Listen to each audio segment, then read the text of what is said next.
Welcome to the EdTech Podcast. I'm Roland Wells, creative producer at Educate Ventures Research, and I'm standing in for our regular host, Professor Rose Luckin. In today's episode, we explore risk assessments for AI learning tools, and I sit down with my colleagues Dave Turnbull, Deputy Head of Educator AI Training, and Ibrahim Bashir, Technical Projects Manager at Educate Ventures Research, to explore the critical need for such assessments, their target audience, and how to make them more accessible and impactful for everyone.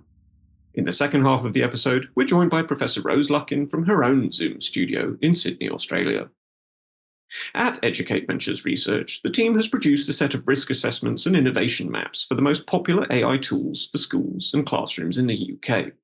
And you can find these on our website under our resources at educateventures.com. Our hope is that these assessments can reliably inform practitioners about the features of the AI tool, whilst highlighting any limitations, possibilities of misuse, and value to teachers and learners in their context. I am the Deputy Head of AI CPD at Educate Ventures, and I also have the kind of secondary role of managing the Safe AI in Schools LinkedIn learning group that we have, a community of teachers who are using AI in the classroom and who are responsible for the deployment of AI in their schools and in their educational establishments. And that group itself is really focused on the safe implementation of AI. And it is these teachers who are kind of my ideal audience for these risk assessments that we are doing. They're also completely valid for just any educators who are using AI as well, who don't necessarily have responsibility for what tools are getting chosen at their establishment. It's a kind of way to kickstart the conversations around risk. And my aim for these is to almost be the bandwidth for teachers who don't have maybe the time or the research background or the mental energy to look at the risk levels of all of the tools they're using. It's a really clear way to kind of highlight some of the risks and to offer some tips on risk mitigation. So the way they look is a very kind of clear, concise table with mapped across a description of the tool, the innovation of the tool, any data risks, then ethical risks, and then a little tip on risk mitigation, followed by our EVR staff notes, which are kind of our user experience of using that tool.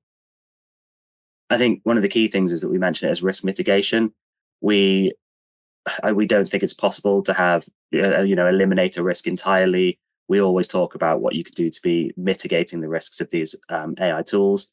So even tools that have got kind of low to middling risk, we still offer a note on how you can best practice in terms of keeping your learners and yourself as safe as possible. So yeah, that's my kind of take on what they are. We've done 3 or 4 of the kind of more popular tools at the moment, and we're working through them all. So I've actually got one open at the moment, and the way the kind of map between data risk and ethical risk works is that we've kind of got the data risk side of things is a kind of technical risk analysis, and then the ethical risk kind of steps more into that education focused, learner focused safety as well. We think it's important that these risk assessments are education focused. That's kind of the core difference between what we're doing here and what we've seen. Kind of there are some really large AI risk tools and formats coming out, but they're not necessarily focused on education. So that's what these ones are to me, and what makes them kind of important for teachers. And in terms of like the profile of the person that is supposed to be engaging with this, I mean, given we know that you have sort of extensive experience, going into schools, speaking to educators, and having those conversations about AI training, continuing professional development. I mean, is every teacher able to sort of understand the kind of the extent of this risk assessment, to understand the implications of it? Is it written in language that they're going to understand and embrace? What's the sort of time commitment on them, things like that? Yeah, I think that's a really good question. I think there are there's depth of use for these risk assessments. If you're if you're if you're engaged in the world of AI in education at the moment, because it is a responsibility you have at your school, you might engage with them on a different level from a teacher who has just been asked to use a certain tool or has just had a certain tool introduced to them. But the way that they are written is in kind of short bullet points that get the kind of key messages across without too much technical jargon. And it is very accessible for anybody without a kind of data science or AI background. It really spells out kind of what the risk is and what the impact of that might be in a kind of really concise, short piece of work. And that's what we're talking about with the kind of being the bandwidth is there is back end work that's gone into these analyses that is time consuming and is important to do to make sure that they are accurate. But we're able to then kind of consolidate that down into something that's a kind of accessible piece of information that any educator can look at and get an idea and just kickstart that thought process of, oh, there might be this sort of risk to this, or I hadn't considered that, we need to think about where data is being saved or what sort of data we're giving to this tool. Ibrahim, tell us what the risk assessment sort of looked like to you in terms of, you're one of the sort of main members of the team that's actually doing these things. And, from your perspective, when you're writing them, when you're researching the tool, what kind of background are you of the person looking at the risk assessment? What kind of background are you kind of envisioning that they have? Is it the same as what Dave is saying, or like as the person writing them, how do you feel about what you're putting out into the world? Thank you for having me. I'm Ibrahim Bashir. I think it's interesting because when we started creating these risk assessments, one, it was much more limited than the form it eventually took. And when I was creating them, I was actually thinking about a couple of years ago. I had my background is in computer science, software engineering, and a couple of years ago, I had my own startup. This was before LLMs were a thing. This was right after I'd done my master's in computer science with a focus on AI. And at that point, me and another colleague of mine, we had developed this startup where we were making an AI tutor. And I realized at that point that, coming from a tech background and on an education background, there were so many things, so many risks that I wasn't considering, that I wasn't aware of, that I wasn't considering at all. My focus was completely on tech. And I think Dave's already explained really well, like the kind of the teacher audience that we're targeting with this. But I think there's another audience, and that is maybe perhaps the tech companies, to sort of let them know of to be fair, a lot of them are very already well versed in this. Some of the tools that we have been reviewing, they usually have, it does seem like that they're very pedagogically grounded. They have, actually spoken to teachers. Teachers have used the tool. So it's not like they're, they're going in dark like I was. But at the same time, I do realize that a lot of these risks are not necessarily sometimes well understood, and B, sometimes not conveyed in the way that makes them be well understood. So in one example, when we were doing it for TeachMate AI, I remember one of the founders, they got back to us when they saw our assessment, and they're like, oh, actually, it was a point about using student data, using teacher data from the users and, where it was going, because a lot of the tools that we've been reviewing, they use OpenAI models at the back end. So the question was the data going back to OpenAI? And that was essentially a data risk. And it wasn't clear on their website whether, where that data was going. And the one of the founders, they got back to us and they were like, well, actually, no, we use a closed version of that model. All of that data is secure. It relies on that server. But from a reading I did of their website, of their privacy policy, I wasn't able to, at least at the first glance, I wasn't able to find that information. It was only when we had released that were they able to get back to us and tell us, oh, actually, no, we do have much more stringent data security policies and controls in place. And I think, that's great, but, those might have been, I think the thing that we wanted to bring out was that these should be more accessible. They should be more well known. The teachers usually, are considering one of the number one risks when we talk to teachers one of the number one concerns is like, what happens to our student data? Like concerns around safeguarding, around privacy. So I think these things, developers especially, I think they should be.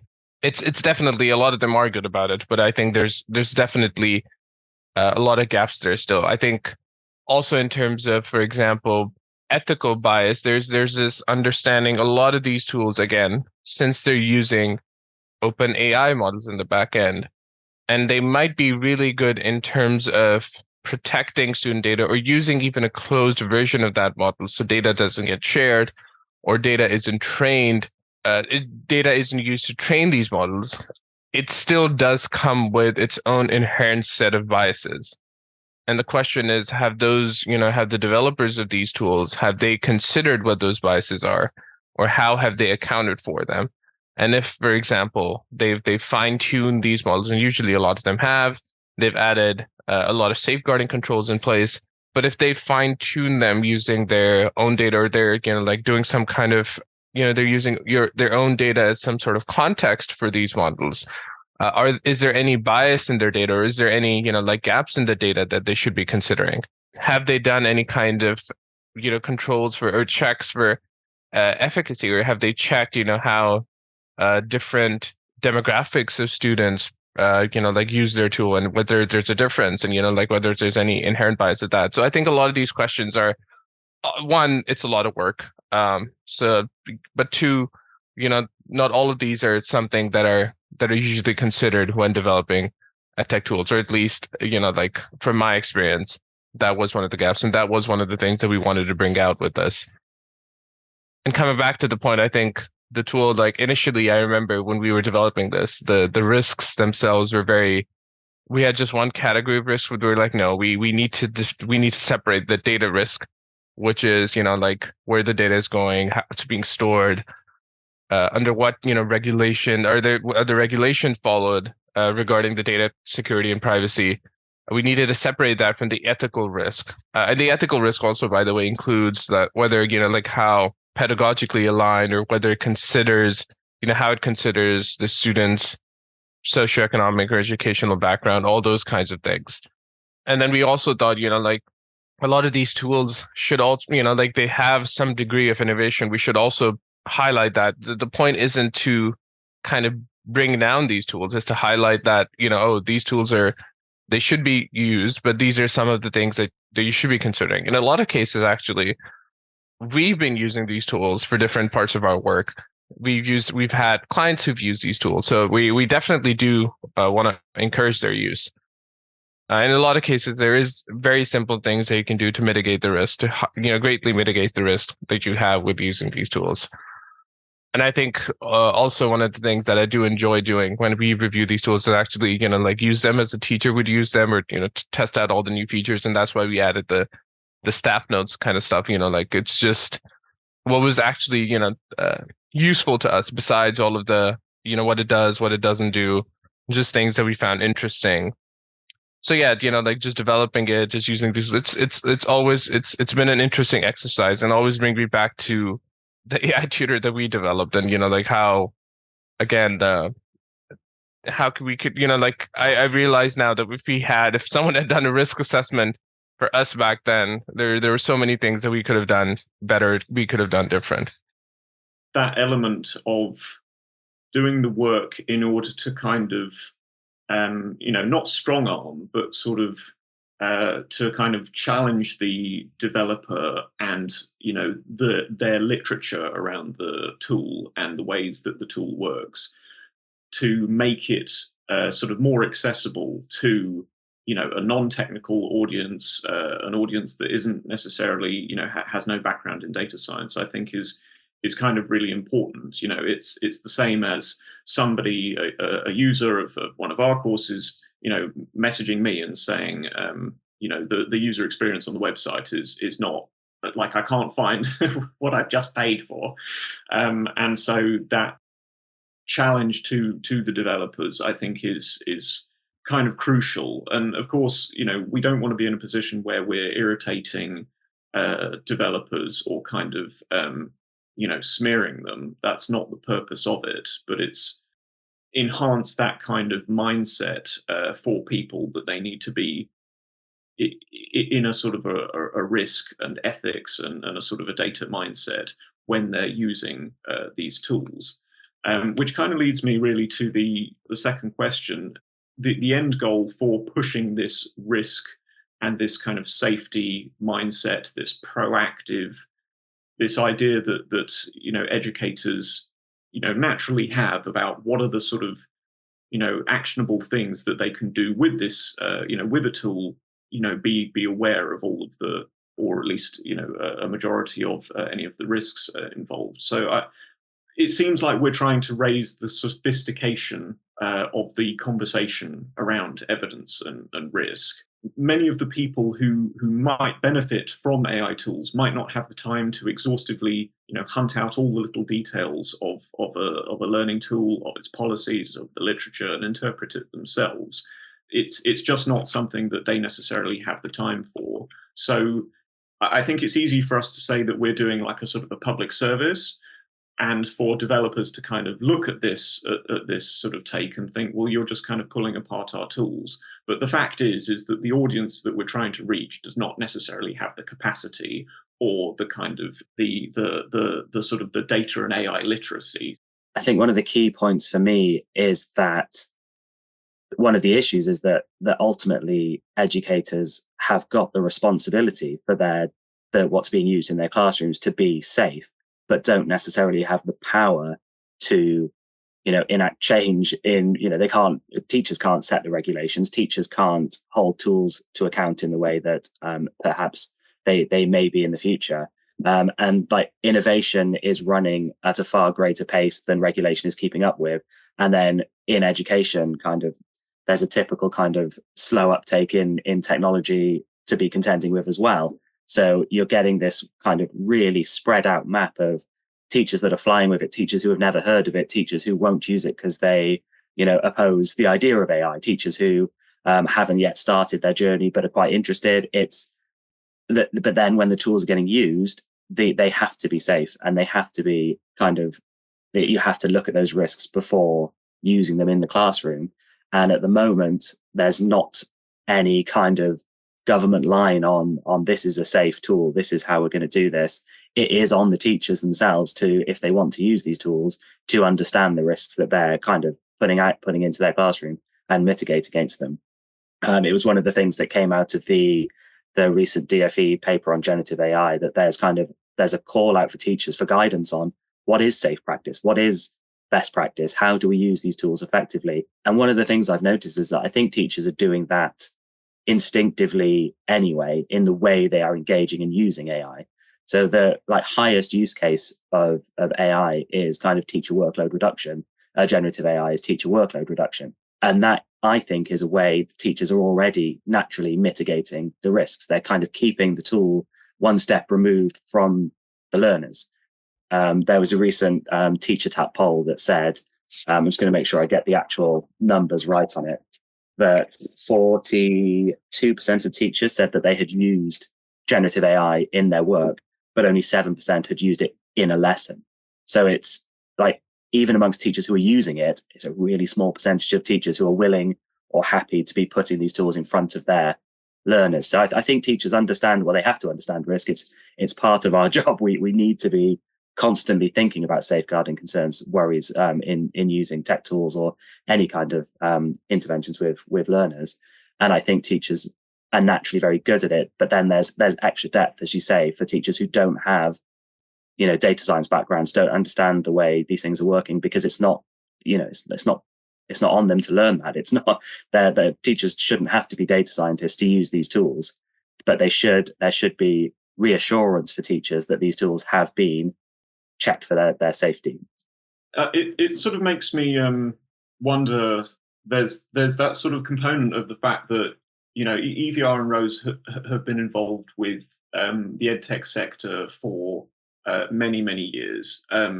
We in our time at sort of University College London, we had this edtech accelerator. Many of the startups that came onto the programs that were in the cohorts had educationalists as part of the sort of, the advisory team, or the board team, some of the development teams. And it's that sort of crucial thing of trying to accommodate the audience, but also being in another sphere where they're sort of creating the technology, and the dialogue between the two can be sort of full of tension, because the development of the tool and the use in the classroom aren't actually as aligned as they need to be, because the sort of the interests are slightly different. Which isn't to say that that startups and edtech companies and sort of AI learning tool companies are working in opposition to them. They're not, but it's the spheres that they come from can just mean that sometimes they're speaking slightly different languages. Even though one would think that they wouldn't be. Ibrahim, from your perspective, you said earlier about the whole sort of your time working with the with your previous company that was your own before the time of LLMs. What would you have felt like if somebody had done a risk assessment on the technology that you'd been working on? As working as a developer, on that, would you have thought, well, we need to sort of throw out the plans that we've made for this technology, or do you think you would have adapted to it? I mean, what's your perspective from that angle? That's a very interesting question. I think maybe a knee-jerk reaction would have been like, "Oh, these guys don't know anything what it's like to develop a tool." But I think it would have been really helpful. I think when we talk, in our experience with, as part of also the, like working with the UCL and the accelerator and everything, working with a lot of ed tech companies in the past, and like as we've done research, working even with our clients, we realized that AI in education is still, like it's a very nascent field, and there's a lot of, especially with the introduction of LLMs, there are definitely a lot of things that. There are a lot of gaps. There are a lot of blind spots that are only, like now in the hype that were initially lost and only now being considered. And I don't think necessarily that all developers, would have thought about those gaps too deeply, or would have had the capacity to address these. And these are not necessarily to, again, we're not trying to pull these tools, apart, pull them down, say that they aren't worth using. It's just that realizing that there are a lot of things that we need to consider, as we develop these tools, especially in terms of, I think that we would like to see evidence of efficacy, or any kinds of, like this is something that more and more tools are now doing. To some extent, it happens kind of in the wild as teachers use it. But teachers aren't necessarily test beds for this kind of technology. Like what is the evidence that we have that in terms of both the technology and in terms of the pedagogy, these tools are actually delivering the outcomes that we expect them to? And I think while it doesn't seem like outwardly that the risk assessment, since it's a risk assessment, it wouldn't deliver that. But that was one of the guiding principles, or that was one of the things that we were definitely considering. All these gaps around, evidence of efficacy, around what kind of decisions are you leaving to the LLM? Is it making some decisions that are going to be, like really impactful?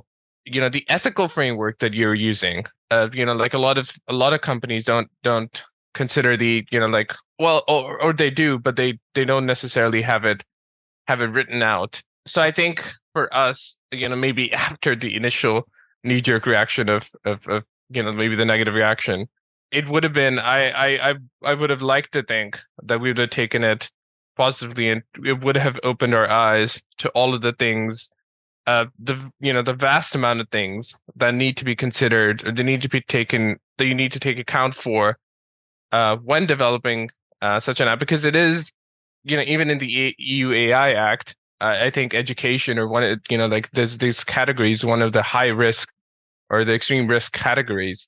I'll have to double check, and there's a good reason for it. that implies that there's definitely much more controls. There's definitely a lot more considerations that we should have in place when developing AI tools for these kinds of use cases. And the goal eventually, ultimately, is to bring to light all these use cases, all those considerations, all those gaps that might have been missed, really.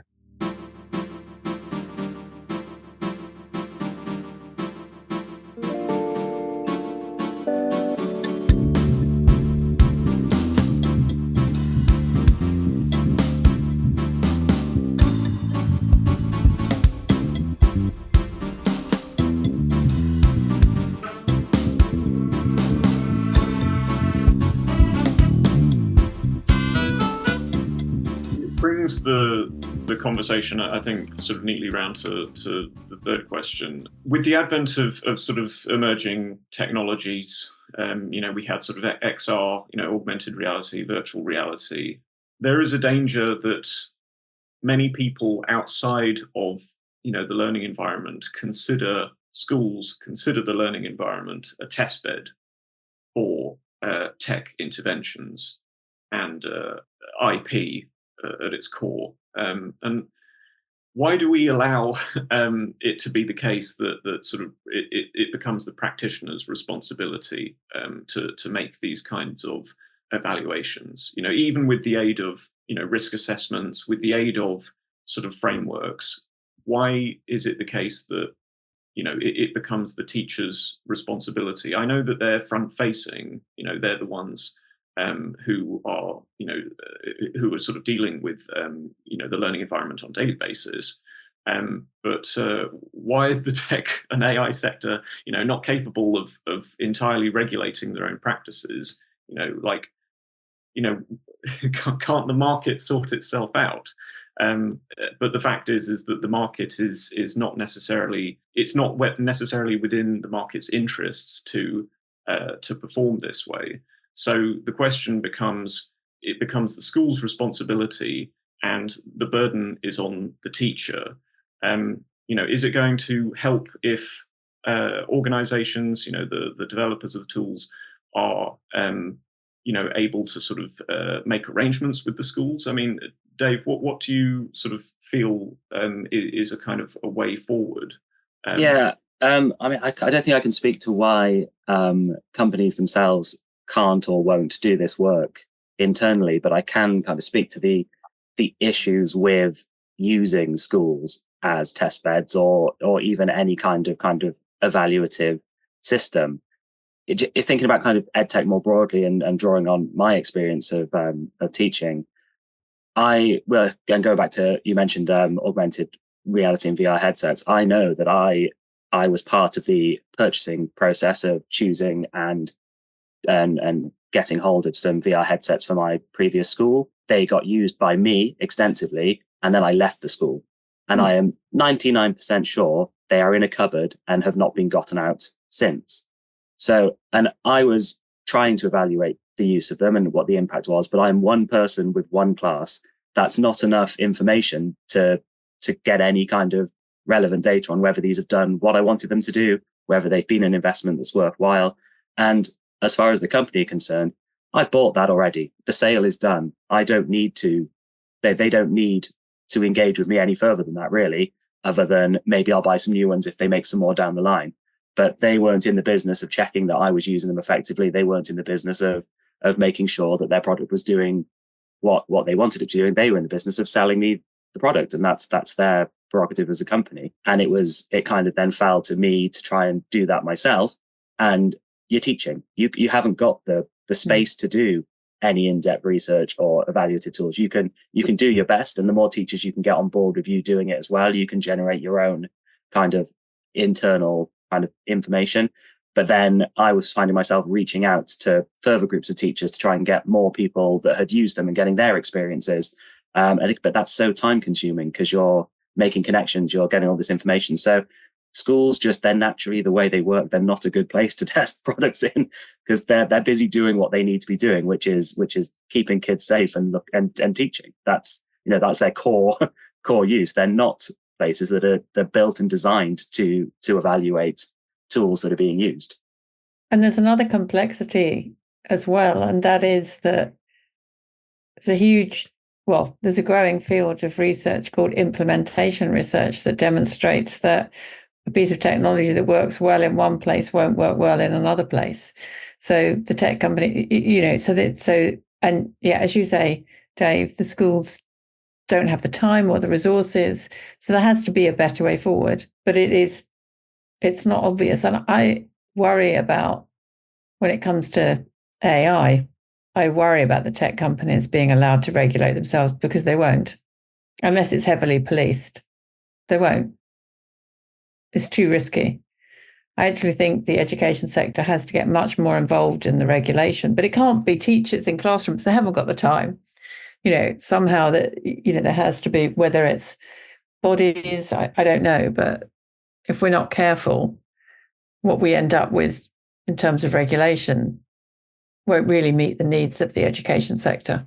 Ibrahim, with more of your kind of sort of technical hat on, doing the sort of the science, I assume that you feel that there is not resentment, but a little bit of tension in, you're thinking, why are practitioners, why can't they take, just a little bit of extra time to kind of work out the intricacies of this tool and so on? I mean, what kind of advice, I suppose, would you give to a developer, a company, maybe even big tech, as we touch on the issue of regulation, to kind of manage their expectations as to how they sort of interact with schools that they're trying to get their tool into? I think that's definitely one of the false assumptions that we had, was that we'll just develop this tool and we'll go to schools and teachers and kids will use it, and we'll fix it on the fly, all the issues will sort themselves out, and we'll do it, and it'll be great, it'll be a learning experience for everyone. And but it in the wild, it often, more times than not, I mean, very rarely does it work out that way. Rarely ever is a tool so well developed. There's there's always a lot of friction, especially with teachers already being so overworked and already juggling so many responsibilities. You can't really expect them to conduct an evaluation, a whole evaluation of your tool, and for you to give you helpful feedback that helps you improve it. I think one part of the lack of regulation is, generally the whole field is so new that there's a lack of regulation across AI altogether. I think with it being so new, there's definitely this period of, with LLMs at least, I mean, AI is not new, but with LLMs, I think there was this, gold rush with everyone just trying to get out the next tool as fast as possible to not lose the race. And I think that in part is to, at least in my opinion, I might be wrong, that in part is to blame for the lack of regulation for this kind of approach. I think though, or at least I hope, as the kind of the hype dies down, and they've been incidents we've seen with AI being used to grade examination papers, and the backlash from that. I think eventually you will arrive, hopefully developers realize that it's not really worth developing these tools until you have a very you've conducted an evaluation, you've really thought about how effective this tool is, how it's going to be used in the classroom, minimize that friction when it comes to using it, co-design with teachers, with students, and again, have not it be their responsibility to evaluate the tool for you. How that happens, I mean, I definitely, with my experience and the experience that EVR has had with, working with tech companies and our clients, that's definitely something we've seen, and that's definitely something that we've helped a lot of companies do. And I think it's something that is catching on, but yeah, I think part of it is just the kind of the hype, and this rush to get out the next, killer LLM app out there for education. And when you look at the vast amounts of money invested, there's so much pressure, I think, to do exactly what you said, Ibrahim, to develop that killer app, to give investors some comfort that they might actually get a return. I think there's also there's a difference between products that are being, or tools that are being developed specifically with education in mind, and tools that are just tools that are being adopted because they are widely available and are, for all purposes, for that there will be and should be different levels of regulation. But as an educator, you then need to be aware of that and think, right, so this tool hasn't been designed from the bottom, hasn't been thinking about me. And that adds an extra layer of risk inherently. And that might not be something that people are thinking about when they're engaging with using AI. Yeah. I think that's true. In the companion piece to today's episode, I'll be sitting down with Rajeshwari Iyer, CEO and co-founder of Synaptic. Synaptic uses AI technology to deliver real-time personalized examiner quality feedback to free text answers. And I'll be in conversation with her, asking who needs a risk assessment for a learning tool and why, what the goal of the risk assessment is, why push for a safety mindset, and why is evidence of efficacy so important, especially in the age of AI tools. Catch that episode directly after this one.